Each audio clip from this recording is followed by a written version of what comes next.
gostaria de agradecer aqui a presença do professor Walter Gomes, do professor Iago, do professor Nelson Fernando, do professor Assalmo Chimizo, professor meu orientador, professor Nelson Sérgio Luiz Pereira.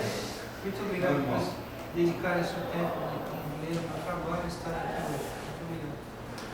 Bem, o meu trabalho foi o desenvolvimento de um sistema especialista com operacionalidade de aprendizado para trabalhar com sistemas supervisórios de automação industrial. Próximo, por favor. Com o objetivo de tornar essa apresentação melhor estruturada, essa apresentação tem a seguinte estrutura. Primeiro objetivo, falar um pouco sobre o aprendizado computacional, a metodologia de pesquisa empregada nesse trabalho, o desenvolvimento do software que foi utilizado para testar essa metodologia, como esse software foi testado e, finalmente, os compromissos. Próximo. Mais um. Atualmente, os sistemas industriais de automação eles estão ficando cada vez mais complexos. O número de pontos de automação e a interação entre esses pontos, como pode ser visto nesse slide, está cada vez maior. Aqui, por exemplo, é uma etapa, na verdade, de um processo siderúrgico que possui mais de 1000 pontos de automação. Todos esses pontos, de alguma forma, se interagem e afetam o processo como um todo. Por favor. Ao longo do tempo, um processo de automação pode crescer. Aqui é um exemplo de um sistema que nós automatizamos há alguns anos atrás. Em 1999, possuía aproximadamente 500 pontos. O que aconteceu? A automação, na verdade, foi um sucesso. Houve um aumento de produtividade por conta do usuário final da automação. Na medida que o sistema automatizado estava se consolidando, percebeu-se que ele poderia ir além daquilo que estava sendo implementado. Então, ao longo do tempo, ele, por favor, cresceu. Chegando em 2006 a ter 3.500 pontos de automação. E, na verdade, essa medida de pontos de automação é uma medida muito crua ainda da complexidade da coisa, porque, na verdade, na medida que o sistema foi aumentando, as interações entre os pontos de automação também foram aumentando, inclusive com subsistemas se comunicando, coisa que originalmente não existia. Tudo isso... Opa, eu sozinho? Volta um pouquinho para o outro botão. Anterior. Tudo isso acabou gerando uma quantidade de informações disponíveis no sistema e sendo inclusive armazenada no sistema muito maior do que existia originalmente. E isso tudo acaba gerando um certo excesso de informação. Porque é um fenômeno que acontece muito hoje em dia, que excesso de informação é praticamente equivalente à falta de informação. Na medida que os sistemas foram ficando mais complexos, eles foram, digamos, sobrecarregando a coisa de informação. Isso se deve principalmente pelo fato de que, na verdade, o sistema não é 100% automatizado. Por mais automatizado que seja o sistema, ele sempre tem uma interface com uma etapa que não é automatizada, que é realmente manual, ou ainda com os operadores do processo. O que são operadores? São justamente as pessoas que ficam o tempo todo, sem querer ser redundante, pilotando ou operando mesmo o sistema. Essas pessoas são fundamentais para o sistema funcionar corretamente. Na medida que elas tomam ações, elas analisam o que está acontecendo com os sistemas, ela executa alguma operação manual no campo mesmo, ou internamente ao sistema, aciona ou desaciona alguma coisa, muda algum set point, isso é um processo manual. Se é um processo manual, ele sofre toda a consequência, as qualidades e os defeitos de processos manuais. Portanto, afeta o sistema automatizado. É importante dizer que, frequentemente, os salários desses operadores são quase insignificantes perto do valor que é gasto em automação. Então, um salário normal de um operador está por volta de entre R$ 1.000 e R$ 1.500, sendo que um projeto pequeno de automação industrial passa tranquilamente de R$ 200.000, e frequentemente chega na casa dos milhões. Então, é uma ordem de grandeza muito, muito diferente. Porém, esses operadores têm poder e frequentemente como diria, ação para poder afetar o sistema, inclusive negativamente. Isso é um ponto manual do sistema automático, que até certo ponto é inevitável. Com esse sistema, os operadores atuam, na verdade, em qualquer nível da pirâmide de automação, realizando ações no processo. Aqui, se dizer que é um pouco infeliz e me induz a achar que é no terceiro nível, na verdade, os operadores podem atuar em qualquer nível, dependendo do grau do operador, etc. O que acontece? A literatura da automação, ela não foca nesse ponto.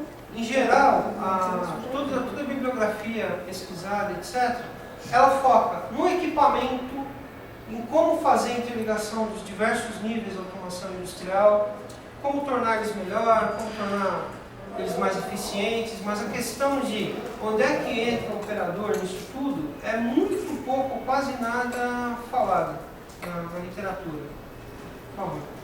Como já uma tentativa de melhorar isso, de atacar esse problema, em trabalho anterior de mestrado, foi realizado um sistema que tinha o objetivo de minimizar essa dependência do operador. Então, era um sistema especialista que online com o sistema de automação, dava sugestões, seria quase um sistema do tipo conselheiro mesmo para os operadores, poderem, inclusive, atuar na planta se fosse necessário. Esse foi um trabalho desenvolvido, existe alguma coisa na literatura sobre trabalhos semelhantes, particularmente na parte de energia, existem alguns sistemas especialistas que trabalham online. O que acontece? Isso foi implementado, foi analisado, foi testado, porém, os sistemas evoluem com o tempo. Como já mostrado no slide anterior, o sistema pode, ao longo dos anos, se tornar muito mais complexo. E mesmo um sistema que não cresça em complexidade, o conhecimento daquele sistema aumenta ao longo do tempo, porque os operadores aprendem com o sistema, eles pegam a experiência do sistema, o sistema gera dados, esses dados são analisados, geram-se métricas de qualidade ao longo do tempo. Tudo isso fica transparente para o sistema especialista. O sistema especialista não tem como saber que o sistema a qual ele está interligado evolui ou muda com o tempo. Com o objetivo de atacar essa questão, aqui esse desenho, esse diagrama, desculpe, ele meio que mostra como isso funciona. Inicialmente se faz todo o processo de elicitação de conhecimento, gera-se um sistema especialista, que pode ser online ou não, no caso a gente focou em sistemas online. O sistema especialista, ao longo do tempo, ele se torna obsoleto. Por quê? O sistema a qual ele está ligado evolui. Ele se tornando obsoleto, o que é necessário fazer? A engenharia de conhecimento atuar novamente. Então, o engenheiro de conhecimento vai lá, elicita o conhecimento, que é o processo mais demorado de todos, que a literatura é unânime em afirmar que é o gargalo do sistema especialista, a aquisição do conhecimento em si.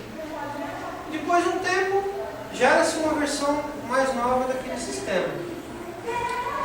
Particularmente no sistema que foi utilizado anteriormente, aqui nessa casa mesmo no mestrado, a planta industrial era na Bahia. Então, imagina, o engenheiro de conhecimento, para fazer todo o processo de licitação do conhecimento, teria que se deslocar até a Bahia, fazer toda a parte de entrevistas novamente com o pessoal de campo, aprender o que tinha acontecido para gerar regras novas, ou ainda modificar as regras antigas. Isso é um processo que envolve custos, envolve tempo, é relativamente complicado. O que seria esse losango vermelho? Que é um pouco difícil de enxergar, mas é basicamente a engenharia do conhecimento que entra novamente aqui. Por favor. Ok. Então, é possível um sistema de automação, por si só, aprender com o tempo, de forma, em última instância, minimizar a presença dos operadores e minimizar o uso da engenharia de conhecimento naquilo. As nossas hipóteses para esse trabalho eram basicamente essas. Se era possível o sistema aprender e como fazer isso. De tal forma a minimizar ou tentar até mesmo eliminar as múltiplas atualizações no sistema especialista. Então, com isso, traçando os objetivos, nós queremos agregar pesquisas de aplicação de aprendizado computacional, armazenar, de alguma forma, o conhecimento aprendido com o sistema em geral, de uma maneira clara e até mais relevante, e, finalmente, reduzir o número de intervenções da engenharia de conhecimento. Essa era a nossa meta, desde o começo desse trabalho. Para tanto, houve uma extensa pesquisa na questão do aprendizado computacional. Como fazer uma máquina aprender? Será que isso é possível? Esse é um tema, existe muita literatura sobre isso, é um tema extremamente abrangente da ciência. Realmente, eu particularmente sinto que apenas arranhei o assunto, porque realmente o assunto é muito grande, muito profundo, mas existe toda uma base teórica já montada sobre o que seria aprendizado de máquina. Tudo, na verdade, foi bem estruturado. Isso é um processo que se dá desde o começo da inteligência artificial. Turing, em 1950, já escreveu artigos falando sobre esse assunto, mas muito depois dele, o Mr. Valiant, dos Estados Unidos, ele fez um artigo que meio que colocou ordem na casa. Ele estruturou matematicamente o que seria aprendizado de máquina, de uma maneira abrangente, e todos os algoritmos que se encaixam nisso são considerados algoritmos de aprendizado de máquina. Ele gerou o tal do aprendizado PAC, o provavelmente correto, que seria quase uma abstração, particularmente. Ele mesmo, o próprio Valent, não conseguiu fazer muita coisa em relação à definição básica dele. Mas, por outro lado, ele abriu caminho para essa estruturação. Muitas coisas de inteligência artificial, muitos campos mesmo de inteligência artificial são utilizados para fazer aprendizado de máquina. Acho que deve se destacar atualmente as máquinas de vetor de suporte, que são um campo muito promissor, as redes neurais que estão desde o começo, algoritmos genéticos. Tem toda uma gama de famílias, na verdade, de software ou de abrangências da inteligência artificial, cujo objetivo final é fazer aprendizado de máquina. Nesse trabalho, eu acabei focando na mineração de dados. E por que foi, dentre todos esses campos, escolhida a mineração de dados em relação aos outros? O que acontece? Como o sistema gera um volume muito grande de dados, normalmente, isso já é uma coisa cada vez mais comum neles, lá pelas tantas do trabalho ficou evidente que o interessante mesmo era tirar desse volume grande de dados alguma informação relevante. Porque o que adianta você ter megas e megas e megas de tabelas se aquilo não te diz nada? Como aquelas tabelas meio que já existem, hoje em dia a tecnologia de banco de dados está se tornando uma coisa cada vez mais consolidada, com produtos muito bons no mercado, como Oracle, SQL, etc., por que não usar alguma coisa que realmente atacasse aquele volume de dados e conseguisse pegar uma informação daquilo? Nesse ponto, é interessante a bibliografia que eu pesquisei. Existe um pesquisador muito conceituado chamado Mitchell, nos Estados Unidos, e ele fez um artigo interessante sobre se as máquinas realmente poderiam aprender. Lá pelas tantas desse artigo, ele fala uma frase interessante: boa parte do aprendizado de máquinas sendo desenvolvido naquele momento no mundo era utilizado para mineração de dados. Essa frasezinha acabou me instigando. Pô, mas então a mineração de dados é um negócio tão importante assim, que todo esse ramo da ciência está se virando para lá? Aí a pesquisa se direcionou, na verdade, a partir dessa frase. Foi assim a vírgula que fez o trabalho virar para aquele lado. Ao pesquisar essa questão de mineração de dados, realmente todo um mundo novo se abriu em relação ao trabalho, onde todas as famílias de algoritmos foram aparecendo, e principalmente os resultados que a mineração de dados é capaz de fazer ou não. Aqui cabe um porém: 99% de tudo que é feito com mineração de dados é feito com um certo viés comercial financeiro. É muito utilizado, por exemplo, para mercado acionário. Nos Estados Unidos existe toda uma gama de artigos e de softwares que eles apregoam, que usam mineração de dados para fazer isso. Então, ao perceber o potencial dessa ferramenta, o próximo passo foi tentar buscar alguma literatura que me mostrasse, inclusive, quais foram os usos disso em automação industrial, se era possível utilizar, etc. E nesse ponto de vista, a literatura é muito falha. Praticamente não existe, ou pelo menos eu não consegui encontrar, literatura relacionando as duas coisas: automação industrial com mineração de dados.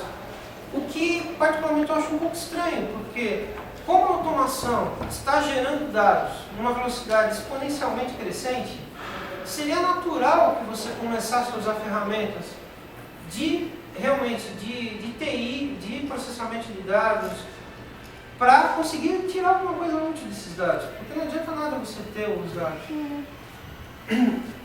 Para tanto, eu segui a metodologia já consagrada na literatura de Fayad, de como encarar a mineração de dados. Ou seja, o Fayad ele estabelece uma literatura, uma metodologia, na verdade, para aquisição de informações a partir de grandes bases de dados. Bem, essas bases de dados podem ser de qualquer tipo, desde de mercado financeiro, comercial, qualquer coisa. O nosso foco aqui foi a automação industrial. Então, essencialmente, os dados são processados várias vezes de tal forma a tornar eles formatados, digamos assim, para que os algoritmos de mineração de dados consigam encontrar algum padrão. Esses padrões, por sua vez, são validados, e aqui até um pouquinho mais pra frente eu queria falar o que significa validar em mineração de dados, para finalmente se aquisitar realmente um conhecimento válido.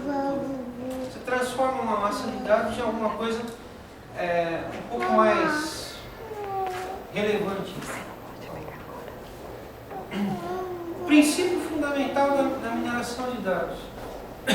Bem, essencialmente é você descobrir padrões relevantes em cima de uma grande massa de dados.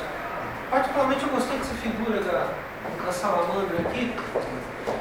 Imagine achar a salamandra no meio de uma floresta de samambaias. Essa que é a questão fundamental da mineração de dados.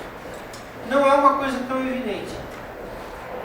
Particularmente, existe uma certa confusão entre mineração de dados e filtragens. Estou sem nada. O que seria, por exemplo, uma filtragem? Você pega um Excel da vida e passa um autofiltro, faz uma análise. A mineração de dados às vezes é confundida com isso. Mas não é isso. A diferença fundamental entre minerar dado e filtrar dado é que quando você filtra, você sabe o que você está procurando. Então você coloca lá as word keys lá, você dá um jeito de, eu quero filtrar por data, quero filtrar por isso, quero filtrar por aquilo. Você sabe a priori o que você está procurando. Então, os algoritmos são maximizados para aquilo. E, em geral, não são tão demorados assim. Mineração de dados é outra coisa. Você não sabe o que você está procurando. Você, em princípio, tem uma massa de dados e você tem algum critério para procurar padrões dentro dessa massa de dados. E aí existem várias abordagens. Existe a abordagem estatística, as regras de informação, as temporais, tem várias famílias, sendo que cada uma dessas famílias praticamente é um ramo do conhecimento. Para esse trabalho, por favor, optou-se por, bem, em primeiro lugar, foi necessário desenvolver um software específico. Inicialmente, nós buscamos um software no mercado que atendesse às nossas necessidades. Um software que fosse capaz de fazer o que nós gostaríamos que ele fizesse. Após uma pesquisa razoavelmente extensa, não foi achado nada que se encaixasse. Por quê? Porque ou eles eram extremamente caros, como por exemplo um Oracle 10, que tem alguns módulos de mineração de dados. Por sinal, é uma coisa muito recente no Oracle, de 2005 para cá. Então existem esses módulos de mineração de dados, mas ele é muito pesado, extremamente pesado, e ele não tinha interface nenhuma com sistemas de automação. Então ele fazia só aquilo. Além disso, existiam até mesmo alguns softwares gratuitos, como o ECA, que eu chego a citar no meu texto, muito interessante, por sinal, do grupo de pesquisa na Nova Zelândia, que também era muito interessante, mas apesar inclusive de ter um código aberto, ele não tinha nenhum tipo de interfaceamento externo, ele era totalmente fechado entre si. Você tinha que trabalhar os dados, entregar para ele e te dar uma resposta. Após não se encontrar-se, pensou assim, tá bom, qual algoritmo usar? Existem famílias e mais famílias de algoritmos de mineração de dados. Particularmente o ECA é muito interessante nesse ponto de vista, porque lá ele disponibiliza gratuitamente aproximadamente 60 algoritmos diferentes para fazer mineração de dados. Todo tipo de abrangência de mineração de dados. Faz parte da filosofia do software, e cada vez que alguém do grupo de pesquisa deles cria algo novo, implementa algo novo, eles incorporam no sistema. Isso sem falar dos, entre aspas, mais tradicionais, que é o que o pessoal anda desenvolvendo aí nos últimos 20 anos nessa área. Ok. Já que não se encontrou, fomos partir do princípio qual algoritmo que seria mais, se adaptaria mais a isso tudo. Porque ele teria que se adaptar a sistemas supervisórios, entre aspas, comerciais, teria que ter capacidade de comunicação, teria que trabalhar esses dados de uma maneira eficiente. Após um bom tempo, optou-se por um software. Mas antes de elaborar esse software e chegar em algum lugar, precisava de uma metodologia de teste desse software, porque não basta você fazer o software é uma ferramenta, não é um fim. Essa ferramenta tem que ser testada de alguma forma, tem que ser uma metodologia coerente de teste e validação. Optou-se pela metodologia do I3E, a 1059, cuja última atualização foi de 93. Na verdade, ela só dá um direcionamento para isso tudo, ou seja, o que fazer primeiro, quais são os checkpoints do software, você consegue chegar, rastrear o que você fez naquele software de tal forma a realmente validá-lo. Ao longo do tempo, essa metodologia foi bastante interessante. Bem, com a metodologia traçada, foi colocado em mãos à obra e desenvolvido um software baseado no algoritmo que foi escolhido. O algoritmo que foi escolhido é aqui o quadradinho colorido, o Tertius. O Tertius é um algoritmo que nós achamos bem interessante porque, bem, ele tinha código aberto, ele era muito flexível, ele era razoavelmente eficiente, e eficiência para essas classes de algoritmo é uma coisa crucial, porque todos eles têm uma tendência a serem exponenciais no tempo e na memória. Então, o famoso travamento. É muito fácil você ter problemas de travamento, de sobrememória com esse tipo de algoritmo. O Tertius, entre os muitos que existem por aí, é razoavelmente interessante, porque ele é muito eficiente.